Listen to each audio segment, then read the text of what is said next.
Guillermo del Toro é um diretor muito reconhecido nos últimos anos, né? Aparece direto aí em premiação, suas histórias e personagens marcam também, é um cara apaixonadíssimo por terror e horror, e agora ele chega na Netflix com uma nova série, O Gabinete de Curiosidades. Na verdade, uma antologia, cada episódio uma história diferente. E claro, né, tem seus altos, tem seus baixos. Eu, como fã de terror, gostei, mas tenho as minhas ressalvas também. E afinal de contas, que diabo de série é essa?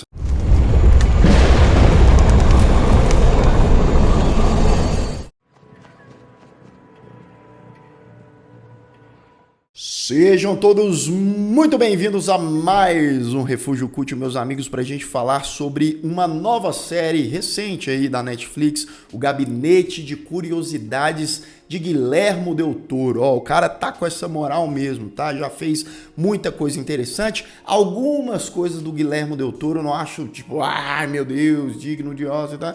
Mas o cara tem obras assim tão fenomenais. O Labirinto do Fauno mesmo é um filme que eu gosto pra caramba, né? Então, ele pensou nessa série justamente para trazer histórias diferentes em cada episódio. Cada episódio tem ali cerca de 50 e poucos, 1 hora em média, né? Uns são maiores, outros menores. E aí, por perspectivas, personagens diferentes, épocas e temáticas também diferenciadas. Se você ainda não me segue lá nas redes sociais, me siga lá para mais novidades sobre cinema, séries de TV, sobre o canal também. E seja membro do Refúgio Cult, claro, se você quiser e puder, que ajuda demais o canal. Tem acesso antecipado a conteúdo, participa de enquetes aí exclusivas e deixa o seu like. Esse é de graça, rápido e ajuda demais também. Bem, não tem como a gente não lembrar nessa série aqui de produções de séries clássicas como Twilight Zone, por exemplo, que você sempre tinha o narrador antes dos episódios dando um gostinho do que a gente poderia esperar, né? O Jordan Peele tentou fazer um remake aí recentemente de Twilight Zone que não deu muito certo. E aí o Guillermo del Toro, ele pega essa fórmula.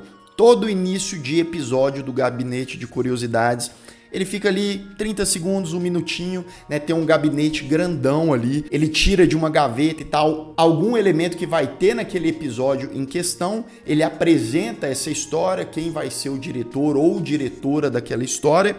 E aí a gente passa por essas narrativas, né? Eu vou citar algumas delas aqui na parte com spoilers, eu vou adentrar mais as narrativas, pelo menos fazer um resumão, porque senão a gente vai ficar aqui até amanhã, né? Mas aqui você tem histórias desde pessoas que são perseguidas por monstros com tentáculos, sim, muitas histórias são inspiradíssimas em H.P. Lovecraft, e não só inspiradas, elas também são adaptações de contos Lovecraftianos. A gente tem muito horror cósmico aqui nas criaturas, no design, enfim, nas histórias. Você tem, sei lá, a história de um maluco que invade túmulos para roubar ali os cadáveres, dentes ou joias que eles estão usando e o negócio dá muito ruim. Você tem um episódio que uma autópsia de vários cadáveres ali dá muito errado e o negócio fica tenso. Ou você tem como, por exemplo, no 4º episódio, uma história de terrir, né, que flerta ali com a comédia, mas que não deixa de ser sinistra, não deixa de ser macabra, de uma mulher que fica obcecada por um produto ali de beleza, mesmo aquilo fazendo muito mal a ela, e ela vai chegar ali no limite, ameaçando até a sua própria vida. Claro que não vai ficar só nisso. Ou histórias, né, adaptadas do Lovecraft, onde você tem um pintor que faz ali artes indescritíveis, aquela coisa bem Lovecraft mesmo, que passa a atormentar pessoas ali ao redor, né? O personagem principal fica surtadíssimo. Bem, entre os diretores envolvidos aqui, lembrando, tá? O Guillermo del Toro ele não dirigiu nenhum episódio. Ele coescreveu 2 episódios, ele é o produtor ali. Ele concebeu como seria ali a estrutura da série. Mas aqui a gente tem Vincenzo Natali, que dirigiu o Cubo, lembra do Cubo? Catherine Hardwicke, que dirigiu uma obra-prima chamada Crepúsculo. Sim, ela foi a diretora do primeiro Crepúsculo, mas ela dirigiu outras coisas também, tipo aquele filme 13, e manda bem aqui na direção. Panos Cosmatos, diretor de Mandy, também traz muito da característica ali da direção dele de Mandy pra cá. Jennifer Kent, né, diretora de Babadook, é a diretora responsável pelo último episódio. A ambientação, tem muita história que se passa ali no início do século XX. Então as cidades, as casas, os móveis, os carros, né, a reprodução de época é muito boa. Uma coisa que é muito importante aqui também, que a qualidade é muito boa, tá? Os efeitos visuais, ao mesmo tempo que em algumas histórias eles utilizam mais os efeitos práticos, que são bem realizados, mas o CGI, que muitas vezes é aquela coisa que tira a gente, na maioria das vezes, pelo menos, é um CGI muito bom, tá? Ou então, eles tentam disfarçar ali na iluminação, deixando a criatura mais no escuro, e o negócio funciona bem. A trilha sonora é boa, é competente, é condizente ali com a narrativa, né? Nos momentos mais de tensão, ela fica mais energética. E uma característica bem comum entre esses episódios que são diferentes é que, não sei se vocês notaram, quem já viu a série, geralmente a narrativa ela começa de uma maneira muito humanizada, muito não vamos apresentar os elementos de terror tão cedo. Então, às vezes, você tem lá um episódio de 50 e poucos minutos. Os primeiros 20, 30 minutos é justamente para estabelecer os personagens, os seus backgrounds, suas histórias, de uma maneira mais normal. E aí, lá para os últimos 15, 20 minutos, é que eles introduzem de verdade ali o aspecto de terror, mais assustador, ou uma criatura, o sobrenatural, etc. Para algumas pessoas, isso pode, né, tirar um pouco da série, questão da ansiedade, de querer algo mais frenético, mas não, a maioria das histórias são mais contemplativas. Mas o Gabinete de Curiosidades, para você que ama terror, que gosta do terror clássico, que quer ver muitas vezes uma coisa mais raiz e principalmente pelas mãos de diretores competentíssimos, pela mente também de Guillermo del Toro, eu acho que Gabinete de Curiosidades entrega muitas vezes histórias o quê? Curiosas, intrigantes e também macabras, tá? Vale a pena você conferir caso ainda não tenha dado uma chance. Eu dou uma nota 7.5 para a série. Me envolvi em boa parte dos episódios, alguns não me pegaram tanto assim, talvez o lance da expectativa por esperar algo a mais, mas ainda assim uma série, uma boa pedida para você assistir na Netflix. E se você ainda não é inscrito aqui no canal, se inscreva aqui embaixo, clique no sininho para receber todas as notificações e deixe o seu like, que ajuda muito o Refúgio Cult. Atenção! Aviso de spoiler. A partir de agora, continue por sua conta e risco. Bem, vamos lá com as histórias. Vou tentar dar uma enxugada, tá? Uma resumida aí pra gente não demorar tanto assim também. A primeira história, você tem um personagem que ele vai lá e compra um lote, né? Um lote que eu digo coisas de um falecido, de um senhor lá que estava envolvido com coisa nazista e ocultismo e coisas assim, né? Ele pagou uma bagatela, pagou $400 ali pelas coisas. E aí ele vai explorando ali os objetos para poder revender, ganhar um dinheiro. O cara tá devendo Deus e o mundo, né? E aí ele descobre uns livros ali ocultistas que, segundo o avaliador ali, o cara falou, ó, você consegue vendendo os 3 algumas centenas de milhares de dólares, né? E aí o cara fica interessadíssimo. Quando esses malucos vão lá buscar o 4º livro, que é o mais raro, né? Eles acham ali uma passagem secreta lá no negócio que tá guardado as coisas do velho. Eles vão adentrando ali, né? E vai aquela coisa, será que vai ter algum bicho? Será que não? Será que a gente vai achar esse livro? E lá no chão eles veem a irmã do cara que morreu, né, ou melhor dizendo, o cadáver dela, o que sobrou, e uma espécie de criatura, uma entidade dentro desse cadáver, né, selada em um ritual, um ciclo, né? Só que o malucão lá, o protagonista desse episódio, ele pisa nesse ciclo e aí tira a proteção. A criatura ali se abre toda, né, os tentáculos, uma coisa bem cósmica, bem Lovecraftiana, passa a perseguir os caras, né, mata ali o avaliador, depois corre atrás ali do maluco. Essa parte é muito boa, né, você vê aquela coisa, é uma história bastante comum até certo ponto, mas nessa coisa do cara tá trancado ali, correndo da criatura. E aí no final, uma mulher que ele maltratou antes ali tem a oportunidade de abrir a porta para ele, mas como vingança, ela deixa ele lá no galpão e ele é devorado pela criatura. Bem, a segunda história, que é uma das minhas preferidas, é a do maluco que rouba os túmulos, né? O pertence ali dos cadáveres e tal, dos defuntos, até que ele sabe de um cara ricaço ali que vai estar cheio de ouro para ele roubar, e aí ele desenterra ali o maluco. Quando ele vai, né, pegar as coisas ali, os ratos, né, do cemitério puxam o cadáver do maluco para um túnel. E aí o nosso protagonista, que tá sedento para ter grana, e ele também tá devendo uma galera, ele vai no túnel. E aí esse episódio consegue construir muito bem uma claustrofobia, ele tem um ritmo, para mim, melhor do que os outros, né? Ele não se estende tanto, mais do que ele precisava, né? Enfim, e isso funciona muito bem na narrativa. E aí ele vai perseguindo, os ratos vão puxando. O cara dá um tiro no próprio pé, literalmente ali, né? Ele tá dando um tiro no próprio pé só de entrar naquele túnel ali, num cemitério, uma nojeira só. Ele, em um certo momento, cai num buraco, ele já tá embaixo, né? O cara vai parar no inferno. Ele cai num negócio, tem várias joias ali.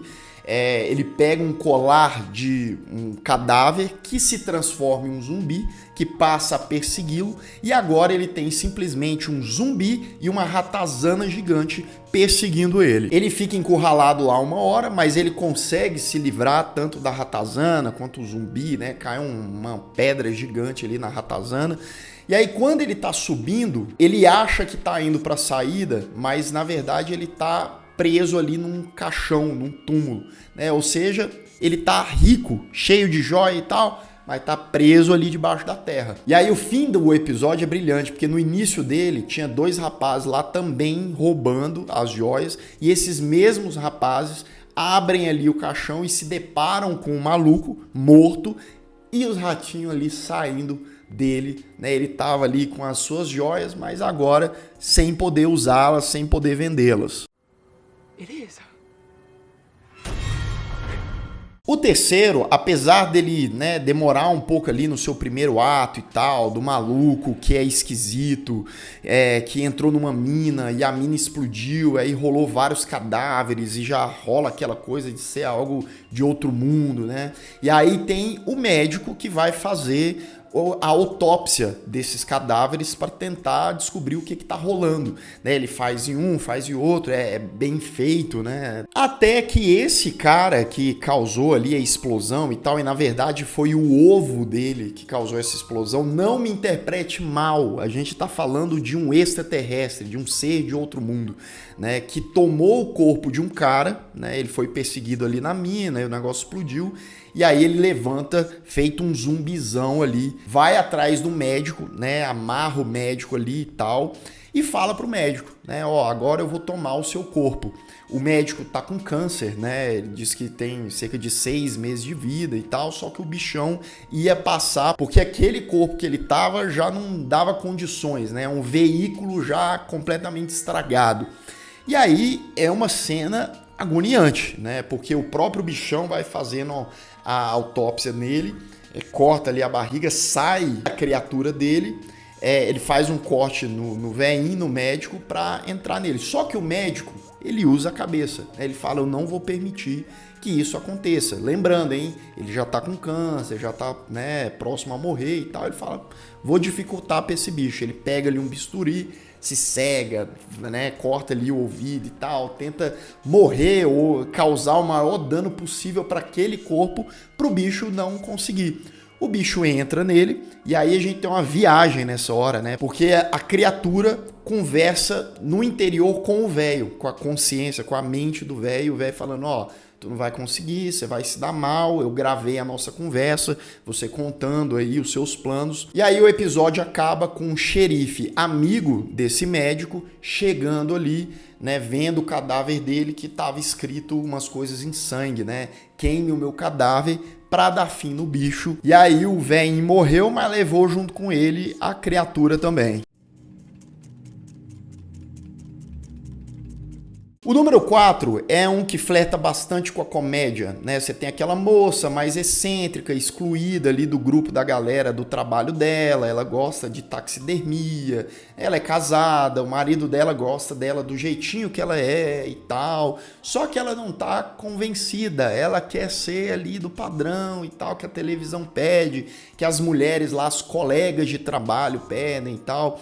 Certo dia ela ganha numa compra ali da firma um produto Jequiti, né? Ela passa ali na cara e tal, começa a queimar, ela tem alergia, só que você acha que isso vai impedi-la de tentar, né, mudar e ser mais bela e etc. Não, porque a televisão, o cara da televisão conversa com ela, né, fala assim, não, você pode ser uma versão muito melhor de você. É só você comprar uma caixa cheinha dos nossos produtos, isso a televisão conversando diretamente com ela, né? Compre os nossos produtos que você vai ver a diferença. Ela compra uma caixa cheinha, passa a usar e aí a gente tem o body horror, né?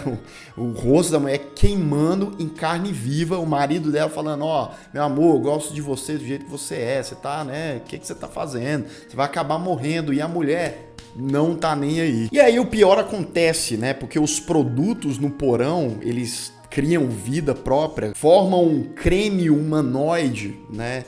Ela abraça esse creme e tal, tá apaixonada, tá obcecada, tá doida, né? O marido dela dá um ultimato pra ela, fala, ó, você tem que parar com isso, você tá adoecendo e tal. Ela simplesmente mata o marido à base de machadadas. No fim, ela mergulha ali numa banheira cheia do creme, né? Se transforma, entre aspas, numa nova mulher, com a pele melhor, com os olhos, com dente e tal, mais estilosa, e vai pro trabalho onde todo mundo endeusa a mulher. As mulheres que rejeitavam ela falam, nossa, o que você fez? Você tá maravilhosa. E aí ela conseguiu o que ela quis, mesmo matando e empalhando o marido dela da mesma forma que ela fazia com os animais. E esse episódio acaba, eu gostei desse aqui, né? Acaba com ela dando uns sorrisos ali, a lá Mia Goth em Pearl. O quinto episódio, baseado em uma história do HP Lovecraft, você tem ali um artista, tá ali na academia de arte, aprimorando, até que esse cara conhece um tal de Pickman, um cara que desenha bem pra caramba e tal, mas as artes dele são perturbadoras e passam a perturbar esse protagonista. Então ali com a mulher dele, com a namorada dele, com a família dela, o cara começa a enxergar coisa, a ouvir coisas, passam-se anos, né? Esse Pickman, ele desapareceu, o cara fica intrigado e tal, mas passou mais tranquilo esses últimos anos, de boa, né? Bem sucedido, até que esse maluco, o Pickman, ele volta. Inclusive ele é feito pelo Crispin Glover, né? Que sempre faz esses personagens doidões. E aí as artes do cara passam a atormentar esse protagonista novamente, não só ele, né? Mas todas as pessoas que vêm, que têm contato, elas passam ali a se ferirem, a ficarem perturbadas. E no fim, depois de um confronto ali, um embate desse cara, do Will, né? O protagonista, com o Pickman, ele acaba matando o Pickman, ele vê ali um monstro, né? As obras desse cara, na verdade, eram baseadas em monstros que estavam ao redor desse Pickman, né? Coisa de Lovecraft.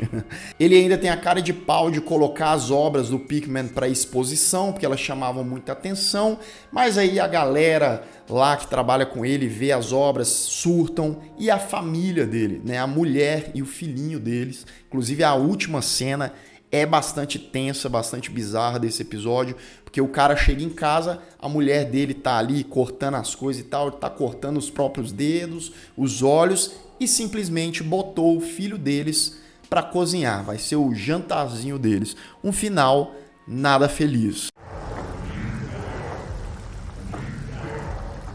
O sexto também é um conto do HP Lovecraft. Aqui a gente tem o Rupert Grint, né, o nosso queridíssimo Ronnie Weasley como protagonista. A gente vê ele criança no início com a irmã gêmea dele. A irmã gêmea dele morre, ou melhor dizendo, né, a maneira como ela morre é diferente, porque ele vê ali o espírito dela sendo carregado para uma espécie de limbo. E aí o cara passa anos e anos e anos tentando reencontrar a alma, o espírito da irmã, né? Ele faz parte ali de grupos espiritualistas, tentando ali contato com médiums, porque quer, né, reencontrar a irmã. Meu amigo, sua irmã morreu, mas beleza, né? E aí ele acha uma tal de uma casa de uma bruxa que poderia ser um caminho para ele trazer a irmã dele de volta. E ele consegue ali um líquido, né? Um elixir dourado ali que ele toma e ele vai pro mundo, pro limbo ali, onde a irmã dele tá. Então ele chega nesse lugar, toma um negocinho, vai lá pra irmã, só que tem um pequeno detalhe. A tal da bruxa que já morou nesse lugar tá rondando por ali. E ela não é, né, flor que se cheire. Ela tá querendo prejudicar o rapaz. Ela tem também um rato com cara de humano, né, que também é bastante veaco, que fica atormentando ali o cara. Ele demora um pouco, mas até consegue trazer a irmã dele de volta. Só que a bruxona e o rato, né, porque ele meio que abriu uma passagem desse mundo sobrenatural, então os bichão tá rondando ali mais do que nunca. A irmã dele acaba derrotando ali a tal da bruxa, achei meio fácil e conveniente a forma, né, meio rápido ali, beleza, e a menininha, o espírito dela, né, acaba indo para o além, sendo libertado. O nosso Ronnie Weasley, o protagonista, desmaia e sobrou o rato cara de gente, né?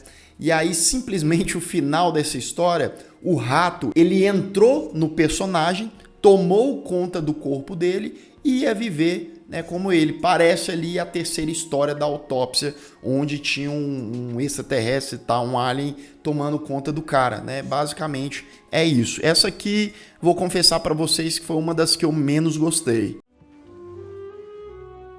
And there it is. Em compensação, a penúltima história, que se passa lá em 1979, eu gostei bem mais, eu gostei muito da vibe, né, da direção, da iluminação, aquela coisa bem Mandy, né, do mesmo diretor e tal. Basicamente é um ricaço feito pelo Peter Weller, nosso querido Robocop. Ricaço não, o cara é milionário, sei lá, ele convida 4 pessoas famosas em diferentes áreas, né? Tem um músico famoso, tem uma astrofísica, um escritor, tem um outro doidão lá que lida com coisas psíquicas, né? Tem a médica. Basicamente, esse episódio é essa galera conversando 80% do tempo. Isso pode desagradar algumas pessoas, mas o texto é muito bom, eles tocam em assuntos ali interessantes, sobre carreira, vida, vazio, existencial, limites, enfim, um monte de coisa. Fala um monte de baboseira, eu fiquei com medo do episódio ser só isso, mas se fosse só isso, eu ainda ia ter achado interessante, mas felizmente não. O final dele compensa bastante. Por quê? Esse milionário doidão, ele convidou essa galera para ver, para tentar entender uma pedra extraterrestre, um negócio ali, né, um negócio reluzente, pretão, né, uma forma diferenciada, e eles ficam super impressionados, né, com exceção, por exemplo, do escritor, fala, tá, beleza, você passou essa noite toda a gente conversando, os caras usaram um monte de coisa lá, né, pra ficar doidão, pra transcenderem, né, mas para mostrar uma pedra, o cara fala, tá, mas não é qualquer pedra. E realmente não é, porque a pedra ela começa a rachar, uma criatura, mais uma vez a la Lovecraft sai dela, né, com 2 tentáculos assim, um negócio bem nojento, passa a literalmente explodir cabeças, como por exemplo a do escritor, pessoal sai sangue, tem a cara do outro maluco lá, psíquico, que começa a derreter. No fim, sobra ali a astrofísica e o músico que saem correndo de lá, pegam uma caranga, um carro ali, a bicha, a astrofísica sai num veloz e furioso ali, bizarro, né, do lugar, fala, tá louco, eu vou sair daqui.